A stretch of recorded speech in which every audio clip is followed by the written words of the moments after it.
정부가 필수 의료 보장 강화와 환자 편의를 위해서 실손보험 제도를 손보기로 했습니다. 실손보험, 무엇이 문제이고 어떻게 바꿔야 하는 건지 전문가와 이야기 나눠보겠습니다. 이희강 보험대리점 대표 나오셨습니다. 어서 오십시오. 네, 안녕하십니까. 네, 나오셔서 고맙습니다. 네. 자, 우리가 보험 없다고 하면 뭐 실비 하나는 들어야 해 이런 얘기를 주변에서 많이 하잖아요. 네, 그렇습니다. 자, 실비보험이라고도 부르는 실손보험이 민영보험이지만 국민 4천만 명이 가입할 정도로 아주 대중적으로 지금 영업이 되고 있습니다. 네. 자, 어제 복지부 장관이 이걸 손보겠다고 했는데 우선 지금 이 실손보험 뭐가 문제인지부터 좀 짚어주실까요? 지금 실손보험은 이제 말씀하셨다시피 이제 전 국민 한 4천만 명이 이제 가입할 정도로 이제 뭐 국민보험이라고도 이제 일컬어지는데 네. 사실 실손보험이 출시될 때만 하더라도 많은 사람들한테 이제 환영을 받았었던 거는 맞습니다. 네. 왜냐하면 암보험이라든가 무슨 뭐 암보험 같은 경우에 있어서는 진단비가 지급된다든가 뭐 수술비가 지급된다든가 그렇게 정액형으로만 지급되면은 사실 크게 뭐 문제의 여지가 있을 필요는 없는 거거든요. 네. 근데 이제 뭐 링겔을 맞았거나 뭐 입원을 했거나 뭐 비급여로 뭐 지급되는 뭐 여러 가지 뭐 항목들이 있을 텐데 그런 부분들에 대해서는 입원하고 수술에 해당이 안 되면 예. 보험금이 지급이 안 됐었거든요. 네. 근데 그런 것들을 한꺼번에 모아서 지급을 하는 게 이제 실비보험이었었고 치료비를 묶어서 이제 지급을 하다 보니까 많은 국민들이 이제 가입을 하게 된 거예요. 그래서 네. 너도 나도 이제 앞다퉈서 가입들을 많이 했었는데 시간이 지나면서 이제 문제가 됐었던 게 뭐냐면 이제 비급여 항목이라는 게 등장을 하면서 네. 비급여 항목이라는 게 등장을 하면서 일반 환자들한테 이제 과잉 진료를 하게 됐고 그렇다 보니까 보험사에서는 누적으로 손실이 잡힐 수밖에 없었고 네. 보험사 입장에 있어서도 일반 이제 병원 입장에 있어서도 비급여라는 항목을 자꾸만 권유함으로써 거기서 이제 수익이 많이 발생을 하다 보니까 네네. 결과적으로 이 실손보험을 손을 봐야 되겠다라고 하는 것들 그래야 나중에 이제 계약자들이 나이를 먹어서 어느 정도 보상을 받아야 될 텐데 나이 먹고 실비보험이 계속 올라간다 그러면 국민적인 부담으로 작용을 할 수밖에 없거든요. 네네. 그렇기 때문에 보건복지부 장관도 실손보험에 대해서 손을 좀 봐야겠다라고 이제 얘기한 부분이 있는 것 같습니다. 그렇군요. 자, 이 실손보험을 보면 가입 시기에 따라서 1세대부터 4세대까지 나뉘던데 네. 이 세대별로 뭐가 어떻게 다른지도 좀 궁금하고요. 그리고 이렇게 나눈 이유에 대해서도 짚어주시죠. 네. 예전에 1세대 보험 같은 경우에 있어서는 환자 본인 부담금이 없었어요. 네. 없다 보니까 병원에 뭐 다닌다라고 하더라도 자기 부담 없이 다 치료를 받을 수 있으니까 많은 사람들이 이제 다니게 됐었던 거고. 이게 이제 2009년 이전까지 가입을 하신 분들. 네, 그렇습니다. 그렇죠. 네, 네, 그렇습니다. 1세대. 네. 1세대 실손 같은 경우는 말씀드린 바와 같이 본인 부담 없이 병원에서 치료를 받게 되면 모든 것들을 다 그대로 받을 수 있었기 때문에 많은 인기가 있었는데 그렇다 보니까 나중에 문제가 뭐가 발생을 했냐면 아까 말씀드린 비급여 부분이 있지 않습니까? 네. 비급여 부분에 대해서 너무나 많은 의료 쇼핑이 발생을 하게 됐었던 거예요. 그렇다 보니까 뭐 치료를 받지 않아도 되는 부분들을 치료를 받게 돼 있고 그다음에 병원에서도 그게 소위 돈이 되다 보니까 환자들한테 계속 비급여 치료를 권하게 된 거죠. 그렇다 보니까 문제가 뭐가 발생을 하냐면 보험사 입장에 있어서는 계속 보험금이 이제 지급이 되다 보니까 이것들에 대해서 조금 통제를 좀 해야 되겠다라고 하면서 환자 본인 부담금을 늘려가게 된 거죠. 그렇다 보면은 국민들 입장에 있어서도 병원 치료를 그냥 받을 수 있었던 거를 내 돈을 내 가면서까지 받아야 된다라고 생각을 하다 보면 병원에 좀 자주 가는 사람들이 조금 이제 좀 자주 안 가게 되다 보면은 보험사에서 그게 또 수익으로 직결될 수 있다 보니까 환자 본인 부담금을 늘려가는 식으로 돼 있었고 그리고 좀 마지막으로 현재 판매되는 실손은 이제 4세대 실손보험인데 4세대 같은 경우에 있어서는 환자 본인 부담금을 늘려가는 것뿐만 아니라 보험료도 오르게끔 해놓은 거예요. 그러니까 병원에 많이 다니면서 보험금을 많이 받게 된다 그러면 최대 300%까지 보험료를 인상을 시키는 많이 보상을 받으면 그 다음에는 그만큼 많이 갱신될 때 보험료를 많이 이제 올라가는 보험료를 납입할 수 있게끔 그렇게 이제 만든 게 지금으로부터 1세대부터 4세대 실손까지 이제 그게 이제 변천사라고 말씀드릴 수 있습니다. 그렇군요. 자, 실손보험이 현재는 단독으로는 가입이 안 되고 또 다른 보험을 함께 들어야만 가입을 할 수 있다면서요? 네, 그렇습니다. 실손보험이 초창기에 나왔을 때만 하더라도 단독으로 가입할 수 있는 경우가 많이 있었고 그리고 실제로 많이들 가입을 했었습니다. 근데 그렇다 보니까 보험사 입장에 있어서는 지금 현재 손해율이 한 110% 정도 되거든요.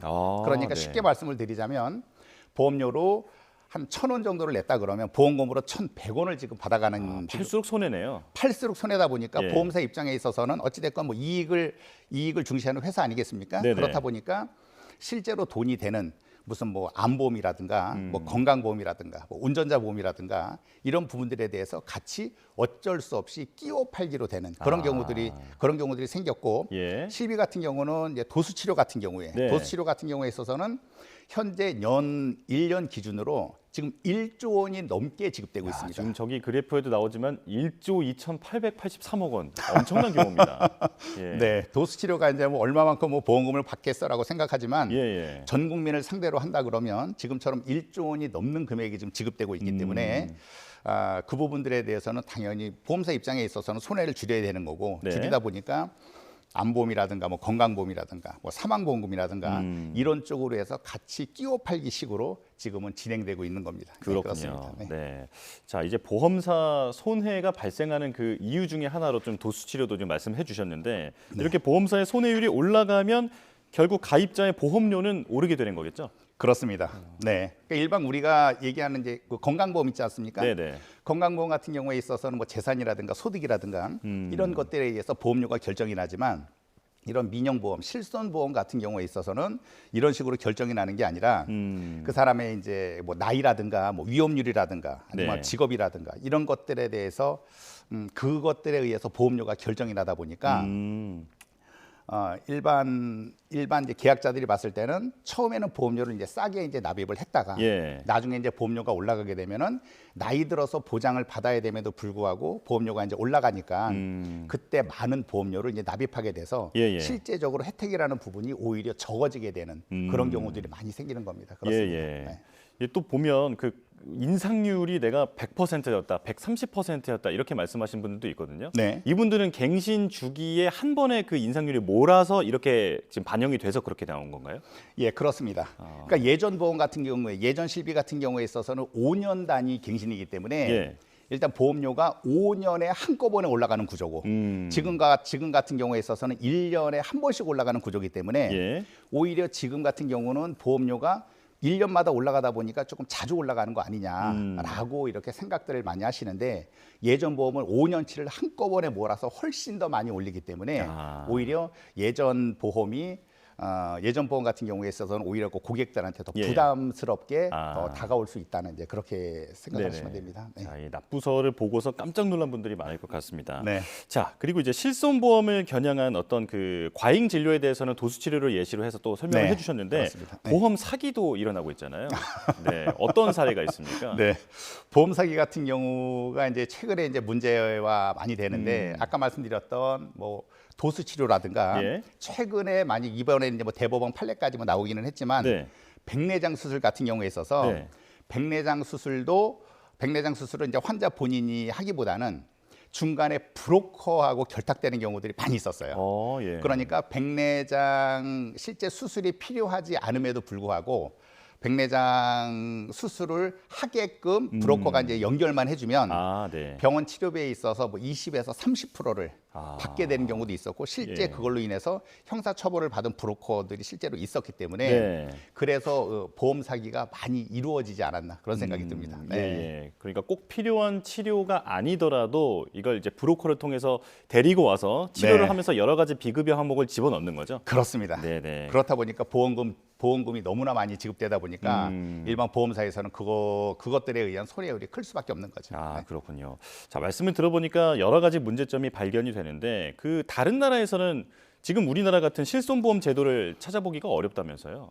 거의 없다고 생각하시면 되세요. 예, 예. 네, 그러니까 뭐 외국 같은 경우는 무상 의료로 진행되는 이제 국가들도 많이 있는데 네. 그런 국가 같은 경우는 상관이 없지만 우리나라가 지금 문제가 되는 게 왜 그러냐면 이제 말씀드린 것처럼 바로 비급여라는 부분이거든요. 예. 정부가 100% 지급을 하든 아니면 미국처럼 뭐 개인 의료보험을 가입을 해서 그쪽 의료보험사에서 지급을 하든 그런 문제가 있다 그러면 그거는 전혀 문제가 될 거는 사실은 없죠. 없는데 이 비급여라는 이 사각지대가 존재하기 때문에 정부에서 100% 해주는 건 아니고 비급여 같은 경우는 환자가 전부 다 100% 부담을 해야 되는 거거든요. 예. 근데 부담을 한다라고 하더라도 실제 실손보험에 가입되어 있는 사람들은 보험사로 청구를 하게 되면 예. 자기가 병원 치료비를 납입을 했다고 하더라도 보험사에서 돌려받는 구조이기 때문에 그렇죠. 그렇게 크게 거부 반응이 없는 거예요. 그렇다 보니까 병원에서는 비급여를 조장을 하게 돼 있는 거고 예. 일부 환자들 같은 경우에 있어서는 그거를 돌려받다 보니까 의료 쇼핑을 남발하게 되는 경우 그런 경우가 많이 생긴다고 생각하시면 됩니다. 그렇군요. 그러니까 핵심은 비급여 항목인데 그러다 보니까 이런 대학병원급의 교수들이 성형외과나 정형외과 같은 그런 개원가로 이제 이동을 하게 되는 네. 그 원인도 이 비급여에 있다고 보시는 거죠? 거의 제가 이제 실무상 보험금을 지급을 하다 보면 문제가 되는 거는 비급여가 문제가 되는 거지 예. 일반 건강보험의 대상이 되는 급여 같은 경우에 있어서는 거의 문제가 되지 않습니다. 네네. 네. 그렇군요. 네. 자, 그렇다면 이제 정부가 이 비급여 보장 범위를 좀 축소를 하고 여러 가지 수가 조정도 좀 하는 것 같은데 네. 보험업계의 반응은 어떻습니까? 보험업계에서는 사실 저도 이제 아까 말씀드린 것처럼 실무적으로 제가 일을 하다 보니까 네. 보험사에서는 너무나 원하는 부분들입니다. 예. 말씀드린 것처럼 백내장 수술로 1년에 1조 넘게 도수치료로도 1조가 넘게 지급되다 보니까 보험사에서는 이거를 공론화 싶어하는 거는 사실은 맞는데 예. 공론화 시켰다가는 또 뭐 이익을 또 추구한다 이렇게 또 그런 얘기가 들릴 수가 있어서 그래서 보험회사 입장에 있어서는 이거를 조정을 하고 싶지만 사실 큰 목소리를 낼 수 없는 그런 부분도 있다고 생각이 듭니다. 네, 자 여쭤볼 건 많은데 시간이 많지 않아서 바로 다음 질문 넘어가겠습니다. 네. 자 조경복지부 장관이 그 비급여 가격 보고 제도 역시 차질 없이 추진하겠다 이렇게 밝혔는데 네. 이제 오는 15일부터 시작된다고 합니다. 네. 비급여 가격 보고 제도 네. 뭔지 설명해 주시죠.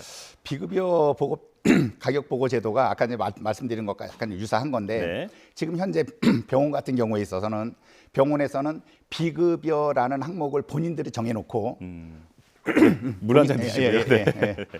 본인들이 정해놓고 금액을 얼마를 받든 사실 상관이 없습니다. 왜냐하면 비싸게 받더라도 환자한테 다 받을 수 있는 거고 네네. 환자는 보험사에 청구하면 끝나는 시기이기 때문에 보건복지부 장관이 얘기했었던 부분도 바로 그 부분입니다. 네. 비급여라는 것도 통제를 해서 마음대로 받아서 일반 계약자들한테 부담을 주는 국민들한테 부담을 주는 부분을 개선하겠다라고 예. 해서 그 비급여라는 그 치료에 대한 이제 나중에 이제 금액이 있을 거 아닙니까? 네. 치료비에 대한 것도 공정하고 투명하게 하겠다라는 의지에서 말씀을 하신 겁니다. 예, 네, 그렇습니다. 투명성 강화 차원이다. 그렇습니다. 네, 이렇게 네, 보면 좋을 것 그렇습니다. 같고요.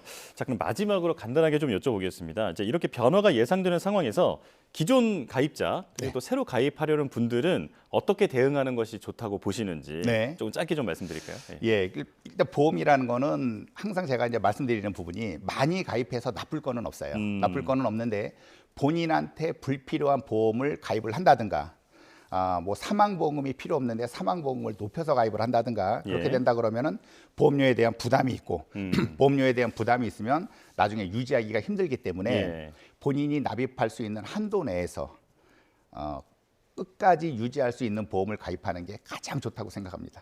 예. 너무 무리하지 말고 이제 끝까지 내가 유지할 수 있는 수준의 보험을 가입하는 것이 좋다. 그렇게 그렇습니다. 정리하겠습니다. 자, 여기까지 듣겠습니다. 이희강 보험대리점 대표였습니다. 고맙습니다. 고맙습니다.